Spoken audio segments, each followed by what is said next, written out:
Video viral ಹಿಂದೆ ನಟ ಧನ್ವೀರ್ ಹೆಸರು ಈಗ ಥಳಕ್ ಹಾಕೊಂಡಿದೆ. ಧನ್ವೀರ್ ಬಗ್ಗೆ ಪ್ರತಿಕ್ರಿಯೆ ಕೊಟ್ಟಿಲ್ಲ ಗೃಹ ಸಚಿವ ಪರಮೇಶ್ವರ್ ಅವರು. ಕೇಳಿದಕ್ಕೆ ಪ್ರಶ್ನೆಗೆ ಸಭೆ ನಡೀತಾ ಇದೆ, ಸಭೆ ಬಳಿಕ ಮಾಹಿತಿ ಕೊಡ್ತೀನಿ ಅಂತ ಗೃಹ ಸಚಿವರು ಹೇಳಿದ್ದಾರೆ. ಇರಬಹುದು, ಇಲ್ಲದೇನೂ ಇರಬಹುದು, ಪ್ರಶ್ನೆ ಅದಲ್ಲ. ಆ ವಿಡಿಯೋ ವೈರಲ್ ಮಾಡಿದ್ದು ಧನ್ವೀರ, ವಿಲ್ಸನ್ ಗಾರ್ಡನ್ ನಾಗನ, ಅದು ಸೆಕೆಂಡರಿ. ನಡೀತಿರೋದು ನಿಜನಾ, ರಾಜಾತಿಥ್ಯ ಕೊಡ್ತಿರೋದು ನಿಜನಾ, ನಿಜನೇ ಅನ್ನೋದೇ ಆದರೆ ಅದನ್ನು ನೀವು ತಡೆಗಟ್ಟುವಂಥ ಕ್ರಮ ತಗೋಬೇಕು. ಯಾರು ವೈರಲ್ ಮಾಡೋದು ಅಂದರೆ ತಪ್ಪು ಪಾಡಕ್ಕೆ ತಪ್ಪು ನಡೀತಾ ಇರಲಿ, ಹೊರ ಜಗತ್ತಿಗೆ ಗೊತ್ತಾಗೋದು ಬೇಡ ಅಂತನ. ಹಾಗಾಗಲ್ಲ. ಫಸ್ಟು ಏನು ಕ್ರಮ ತಗೋತೀರಾ, ಇದು ಹೆಂಗೆ ಸ್ಟಾಪ್ ಆಗ್ತೆ ಅದನ್ನು ನೋಡಬೇಕು.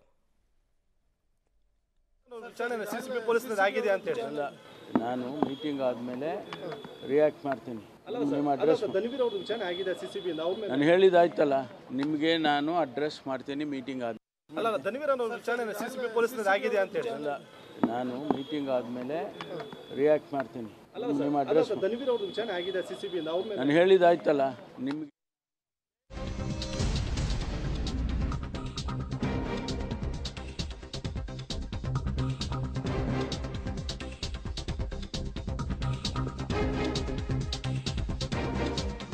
ದರ್ಶನ್ಗೆ ಸವಲತ್ತು ಕೊಡಿಸೋದಕ್ಕೆ ಹೋಗಿ ಸಿಕ್ಕಿಬಿತ್ತ ಗ್ಯಾಂಗ್ ಅಂತ. ನೀವು ಯಾರ್ಯಾರಿಗೆ ಜೈಲಿನಲ್ಲಿ ಸೌಲಭ್ಯ ಕೊಟ್ಟಿದ್ದೀರಾ? ನನ್ನ ಬಳಿ ಎಲ್ಲ ವಿಡಿಯೋನೂ ಇದೆ. ದರ್ಶನ್ಗೆ ಯಾಕಿಲ್ಲ, ದರ್ಶನ್ಗೆ ಯಾಕೆ ಸೌಲಭ್ಯ ಕೊಡ್ತಿಲ್ಲ ಅಂತ ಸಜಾ ಕೈದಿಯೊಬ್ಬ ಬೆದರಿಕೆಯನ್ನು ಹಾಕಿದ್ರಂತೆ. ದರ್ಶನ್ಗೆ ಸೌಲಭ್ಯ ಕೊಡದೇ ಇದ್ದರೆ ವಿಡಿಯೋ ಬಿಡೋದಾಗಿ ಬೆದರಿಕೆ ಹಾಕಿದ್ರಂತೆ. ಹಳೆ ವಿಡಿಯೋ ಬೇಡ ಅಂತ ಹೊಸ ವಿಡಿಯೋವನ್ನು ರಿಲೀಸ್ ಮಾಡಿದೆ ಗ್ಯಾಂಗ್. ರಾಜಾತಿಥ್ಯ ಪ್ರಕರಣದ ಸೂಪರ್ ಎಕ್ಸ್ಕ್ಲೂಸಿವ್ ಇದು. ನೀವು ಯಾರ್ಯಾರಿಗೆ ರಾಜಾತಿಥ್ಯ ಕೊಡ್ತಾ ಇದ್ದೀರಾ? ದರ್ಶನ್ ಪರ ವಕೀಲರು ಸುನಿಲ್ ಕೋರ್ಟ್ಗೆ ಹೇಳಿದರು ಈ ಮಾತನ್ನು. ಆ ಉಮೇಶ್ ರೆಡ್ಡಿ ಹೆಸರನ್ನೇ ಹೇಳಿದರು. ಆ ರೇಪಿಸ್ಟ್ ಉಮೇಶ್ ರೆಡ್ಡಿಗೆ ರಾಜಾತಿಥ್ಯ ಕೊಡ್ತಿದ್ದಾರೆ ಸ್ವಾಮಿ, ನಾವೊಂದು ಹಾಸಿಗೆ ದಿಂಬು ಕೇಳಿದ್ರೆ ಕೊಡ್ತಾ ಇಲ್ಲ, ಬಾಚಣಿಗೆ ಕೊಡ್ತಾ ಇಲ್ಲ, ಒಂದು ಕನ್ನಡಿ ಕೊಡಿ ಅಂದರೆ ಕೊಡ್ತಾ ಇಲ್ಲ. ಈಗ ದರ್ಶನ್ಗೆ ಸೌಲಭ್ಯವನ್ನು ಕೊಡಿಸೋದಕ್ಕೆ ಹೋಗಿ ಈಗ ಈ ವಿಚಾರಗಳೆಲ್ಲ ಹೊರಗೆ ಬಂತು. ಇದು ಹೀಗೆ ನಡೆಯುತ್ತೆ. ಒಬ್ರಿಗೊಂದು ನ್ಯಾಯ ಯಾಕೆ ಅಂತ ಅವ್ರು ಕೇಳ್ತಾ ಇರೋದು. ವಿಡಿಯೋ ಈಗಿನದ್ದು ಅಂತ ಗೊತ್ತಾಗಲೆಂದೇ ಕ್ಯಾಲೆಂಡರನ್ನು ಫೋಕಸ್ ಮಾಡಿದ್ದಾರೆ. ನವೆಂಬರ್ 2025 3-4 ಬಾರಿ ಕ್ಯಾಲೆಂಡರ್ ಫೋಕಸ್ ಮಾಡಿದ್ದಾರೆ. ನ್ಯೂಸ್ ಪೇಪರ್ ಡೇಟ್ ತೋರಿಸಿ ವಿಡಿಯೋವನ್ನು ರಿಲೀಸ್ ಮಾಡಿದ್ದಾರೆ. ನೋಡಿ, ನ್ಯೂಸ್ ಪೇಪರ್ ಡೇಟು ನಿಮಗೆ ನಾಳೆ ನ್ಯೂಸ್ ಪೇಪರ್ ಇವತ್ತಂತೂ ಸಿಗಲ್ವಾ? ಸಿಕ್ಕಿದ್ರೆ ಇವತ್ತೊಂದಿರಬೇಕು ಅಥವಾ ನೆನ್ನೆದಿರಬೇಕು. ಅದಕ್ಕೆ ಅಲ್ಲಿ ಡೇಟ್ ತೋರಿಸ್ತಾರೆ, ನ್ಯೂಸ್ ಪೇಪರ್ ಡೇಟು. ನೋಡಿ, ಒಬ್ಬರು ಚಾಪೆ ಕೆಳಗೆ ತೂರಿದ್ರೆ ಮತ್ತೊಬ್ಬರು ರಂಗೋಲೆ ಕೆಳಗಡೆ ತೂರ್ತಾರೆ. ಆಯ್ತಪ್ಪ, ಕ್ಯಾಲೆಂಡರ್ ಬಿಟ್ಟಾಕ್ಬಿಡಿ, ಯಾವುದೋ ಕ್ಯಾಲೆಂಡರ್ ತಂದು ಅತ್ಲಾಗೆ ನವೆಂಬರ್ ತಿಂಗಳು ಅಂತ ತೋರಿಸ್ಬಿಡ್ಬೋದು. What about news paper?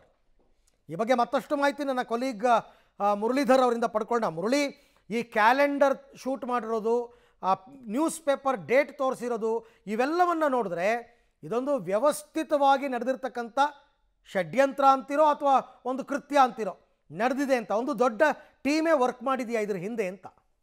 ಖಂಡಿತವಾಗಿ ಅರವಿಂದ್, ಯಾಕಂದರೆ ಪ್ರಮುಖವಾಗಿ ಯಾವುದಾದ್ರೂ ಒಂದು ವಿಡಿಯೋನ ರಿಲೀಸ್ ಮಾಡಿದಾಗ ಸಾಮಾನ್ಯವಾಗಿ ಅಧಿಕಾರಿಗಳು ಇದು 2023 24 ಈ ರೀತಿಯ ಸಮಜಾಯಿಷಿಗಳನ್ನು ಹೇಳ್ತಾರೆ ಮತ್ತು ಅದನ್ನು ತಪ್ಪಿಸ್ಕೊಳ್ಳುವಂಥ ಪ್ರಯತ್ನಗಳನ್ನು ಮಾಡ್ತಾರೆ. ಯಾಕೆಂದರೆ ಅದರ ಅಸಲಿಯತ್ತನ್ನು ಯಾರು ಕೂಡ ಕಂಡುಹಿಡಿಯಲಿಕ್ಕಾಗಲಿ ಅಥವಾ ಪ್ರಶ್ನೆ ಮಾಡಲಿಕ್ಕಾಗಲಿ ಸಾಧ್ಯ ಇಲ್ಲ. ಆದರೆ ಅದೇ ಅಸಲಿಯತ್ತನ್ನು ಮತ್ತು ಅದರ ಸಾಚಾತನವನ್ನು ತನ್ನ ವಿಡಿಯೋದಲ್ಲೇ ಒಂದು ಚಿತ್ರೀಕರಣವನ್ನು ಮಾಡಿದ್ರೆ ಅದಕ್ಕೆ ಯಾವುದೇ ರೀತಿಯ ಪ್ರಶ್ನೆಗಳು ಬರೋದಿಲ್ಲ ಅನ್ನೋದು ಸ್ಪಷ್ಟವಾಗಿ ಗೊತ್ತಿರುವಂಥದ್ದು. ಯಾಕೆಂದರೆ 2025 ಮಾರ್ಚಿನ ಕೊನೆಯ ಹಂತದಲ್ಲಿ ತರುಣ್ ಕೊಂಡರಾಜ್ ಏನಿದ್ದ ಆತ ಗೋಲ್ಡ್ ಸ್ಮಗ್ಲರ್, ಆತನ ಬಂಧನ ಆಯಿತು.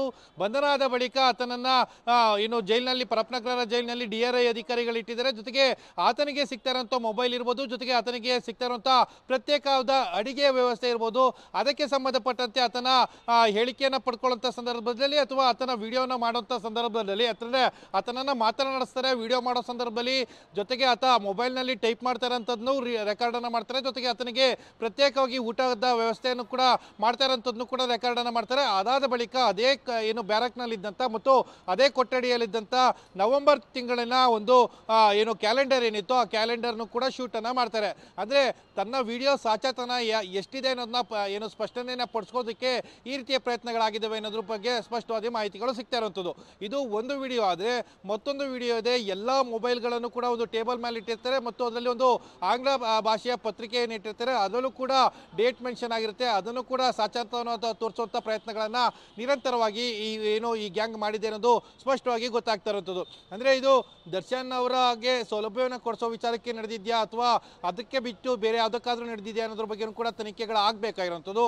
ಅದಕ್ಕೆ ಪ್ರತ್ಯೇಕವಾಗಿ ಸಿಸಿಬಿ ಅಧಿಕಾರಿಗಳು ತನಿಖೆಯನ್ನು ಮಾಡ್ತಾ ಇದ್ದಾರೆ. ಆದರೆ ಮುಂದಿನ ಹಂತಗಳಲ್ಲಿ, ಯಾಕೆಂದ್ರೆ ಈಗ ಸಿಕ್ಕಿರುವಂಥ ಮಾಹಿತಿಗಳನ್ನು ಆಧರಿಸಿ ತನಿಖೆಯನ್ನು ಮಾಡ್ತಾ ಇದ್ದಾರೆ. ಧನ್ವೀರ್ನ ಮೊಬೈಲನ್ನು ರಿಟ್ರೀವ್ ಮಾಡಿದ ಬಳಿಕ ಎಲ್ಲ ಮಾಹಿತಿಗಳು ಕೂಡ ಬಹಿರಂಗ ಆಗುವಂಥ ಸಾಧ್ಯತೆಗಳಿದ್ದಾವೆ. ಜೊತೆಗೆ ಆತನಿಗೆ ಯಾರು ಆ ವಿಡಿಯೋನ ಕೊಟ್ಟಿದ್ದಾರೆ ಅನ್ನೋದು ಕೂಡ ಪ್ರಾಥಮಿಕ ಹಂತದಲ್ಲಿ ಗೊತ್ತಾಗ್ತಾ ಇರುವಂಥದ್ದು.